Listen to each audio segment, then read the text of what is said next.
Sesela, angalia huko mtaani ameniambia sasa hivi ninaenda. Unaenda wapi? Ninaenda huko. Ndio.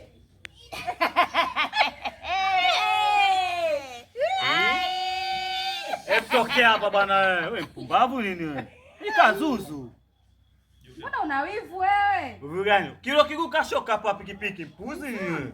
Yaani unaenda mgongo mzima. Wewe, uwezo unatikisa tu mama leo naenda moja tu. Nini? Yaani naenda mwili mzima. Muone kwanza. Sio gumu kama ndio kiangazi. Hebu toka kwanza. Muone midefu yake. Hebu tupishe sasa na kazi zetu bwana. Achana naye mwanangu. Wao wana wivu hao. Kazi. Baada ya kazi tumepumzika, tushafunga kazi, tunangoja usiku niingie kazini tena. Ya pale watu wanaendelea kuedit, tena hapa hakuna kulala. Tukimaliza kushuti hapo hapo tuna edit. Kama unavyowaona maedit hapo, wanaendelea na kazi. Tuna mbamba. Bari ndio hiyo.